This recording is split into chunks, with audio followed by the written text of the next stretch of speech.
Merci Gilles Béraud, merci Bernard Saincy, merci Madame la Ministre pour votre propos, de m'associer au fond à votre mobilisation pour la lutte contre la précarité énergétique et sanitaire.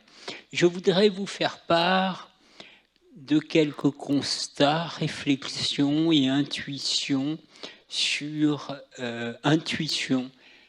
sur la nouvelle période qui s'ouvre avec la crise pandémique et en quoi, selon moi, elle est source d'interrogation, mais aussi d'opportunités pour votre objectif qui est, après des améliorations en matière de lutte contre la précarité énergétique et sanitaire, au fond, passer un nouveau seuil.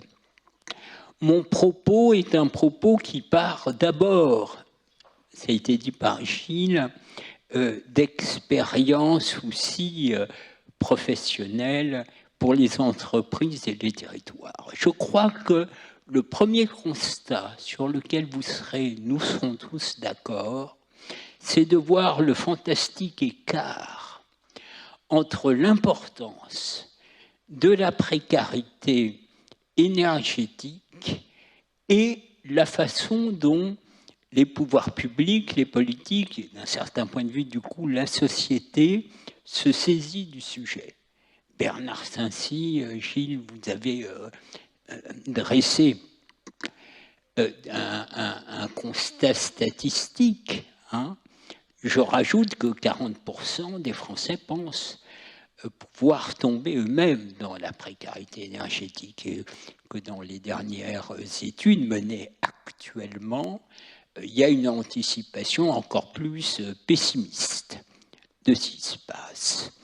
Alors effectivement, c'est le premier constat commun. Vous dépensez beaucoup d'énergie à convaincre les politiques, les gouvernants et la société que derrière la question de la précarité énergétique, articulée avec la précarité sanitaire, se noue un enjeu qui dépasse largement les publics directement concernés. Le deuxième, évidemment, constat, c'est que précarité énergétique, précarité sanitaire sont liés et ont des effets cumulatifs négatifs, à la fois en termes de cartographie.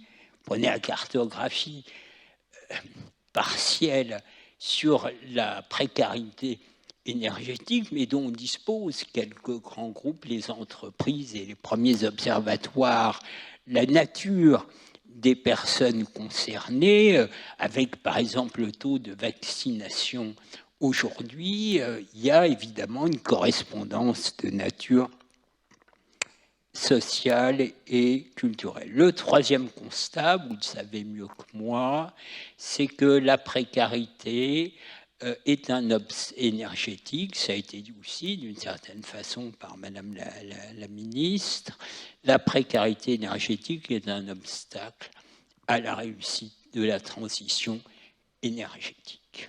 Alors, mon propos essentiel, en amont de vos contributions et réflexions, c'est pourquoi y a-t-il un tel écart entre l'importance objective de la lutte contre la précarité énergétique et au fond des gouvernants une société qui n'y accorde pas l'importance qu'il faudrait, même si les choses se sont un peu améliorées, ça a été dit, dans la dernière période.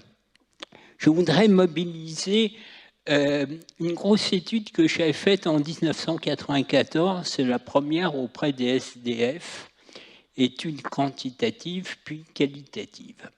J'avais été convoqué par l'INSEE qui m'avait demandé comment j'allais travailler méthodologiquement devant une commission qui avait en charge ces questions, et donc j'étais un opérateur privé qui avait trouvé les moyens méthodologiques.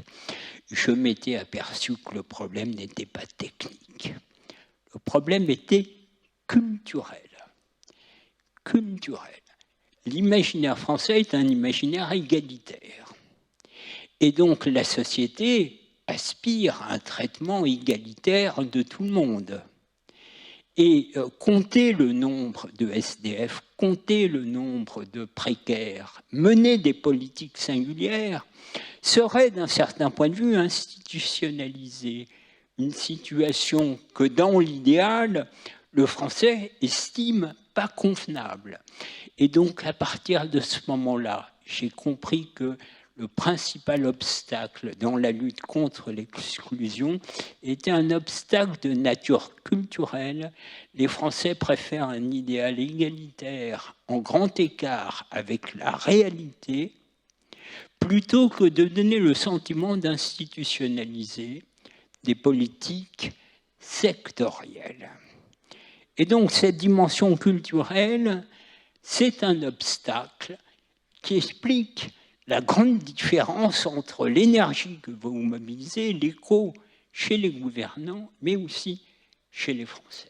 De sorte qu'au mieux, la lutte contre l'exclusion est perçue comme une nécessité morale, une obligation morale, s'occuper des plus faibles. Au pire, une critique de l'assistanat, mais au fond, on préfère une égalité formelle à, par exemple, des processus d'équité qui peuvent exister dans d'autres pays anglo-saxons.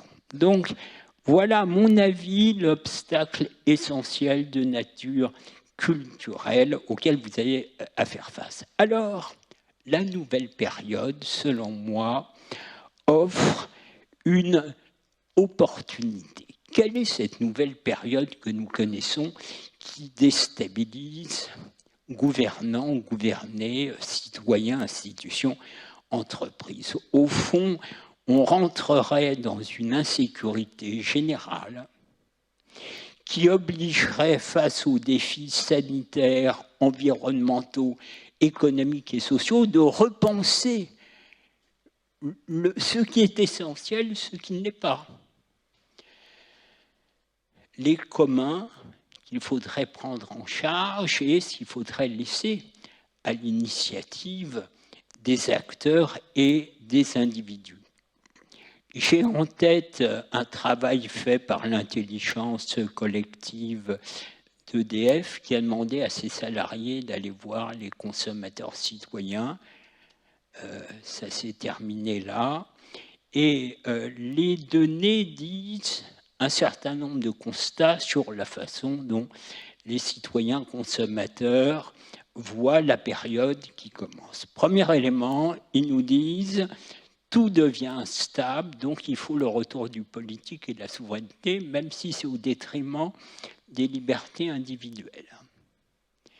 Deuxième constat, l'énergie avec le confinement, la tech, devient un bien essentiel qui n'est pas seulement un bien fonctionnel, mais qui est un bien de lien avec les autres. C'est-à-dire que l'effet du confinement sur le rapport par le numérique aux autres fait que l'accès à l'énergie, notamment l'énergie électrique, change les configurations et les représentations. Troisième élément, la consommation d'énergie, la maîtrise de l'énergie est vue essentiellement pour la majorité des consommateurs au travers de la question de la facture. Quatrième constat, l'écologie, un nouveau type de développement est attendu, et développement durable, responsable, vous le savez, vous en êtes des acteurs, mais dont la sobriété attendue n'a de sens que si le politique trouve le bon équilibre entre le bon, le juste et efficace, de sorte que tout ça est à reposer. Sixièmement, les communs de la société, les biens et services essentiels doivent être redéfinis collectivement. Et spontanément, dans un pays comme le nôtre, c'est important puisque c'est votre échéance de très court terme, la présidentielle est le moment où on remet sur le tapis le fait que justement la santé, l'énergie, l'eau, le climat et la biodiversité font partie des communs essentiels. Donc voilà, je voudrais terminer mon propos sur le fait que la nouvelle période ouvre beaucoup d'incertitudes, beaucoup d'inquiétudes, mais sur le souhaitable, il y a une aspiration à redéfinir ce qui est essentiel et de commun dans la société en termes de biens-services, dont l'énergie fait partie. De sorte que ce serait l'occasion de sortir ou d'élargir le propos qui est le vôtre de lutte contre la précarité, en l'insérant au fond dans un propos beaucoup plus général où l'énergie devient un commun et où peut ensuite s'ouvrir la discussion sur les modalités de financement. Donc voilà, ma petite contribution, c'est de dire vous pourriez présenter et profiter de la présidentielle comme retour du politique et de la souveraineté individuelle et collective comme étant un moyen de reposer dans sa globalité la question de l'énergie comme commun, dont évidemment ensuite il faudra bien constater que la précarité énergétique ne peut pas être pris comme un secteur de côté, marginal, contrevenant à notre modèle, mais en l'intégrant dans une politique de développement durable et responsable. Merci de votre attention. Merci, merci beaucoup et merci d'amener ces dimensions du commun, parce qu'effectivement, quand on dit quelqu'un qui est très pauvre, qui vit avec moins de 8 ou 10 euros par jour, il ne faut pas causer de reste, il ne faut pas bloquer avec le reste à charge, il faut un financement, mais tout ça a du sens si on est dans une logique effectivement généreuse de commun. Et peut-être qu'effectivement, cette période que vous annoncez d'instabilité, et aussi des périodes qui font monter des logiques de générosité qu'on essaie de pousser avec Emmanuel Béard, mais c'est aussi de fait de l'instabilité, des périodes où on peut réellement agir à grande échelle pour transformer les choses, quoi. Merci, oui, absolument. Oui, c'est absolument ça, et c'est intéressant de voir comme dans le moment actuel, les individus sont à la fois, il y a une petite schizophrénie, hein. Le souhaitable avec le confinement et la crise sanitaire, les gens ont beaucoup dans leur tête avancé.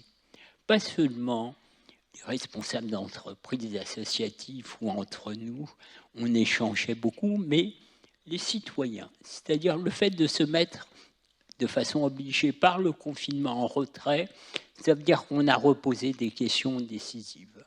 Ça veut dire que des prises de conscience ont été prises, et donc c'est un moment propice. Les choses à nouveau s'ouvrent, et le retour du politique, clairement, c'est de dire, c'est de faire des choix. C'est pas seulement on ne compte pas quantitativement, c'est on repose le bon, le juste et l'efficace. Et c'est aux politiques de trancher. Et donc c'est l'opportunité pour vous de mettre votre sujet dans l'agenda politique de la présidentielle en le faisant remonter de questions de programme mesure à des questions de projet. Parce qu'une présidentielle, au fond, les gens se déterminent pas tant sur le programme, mais sur le projet, la vision, où on veut aller.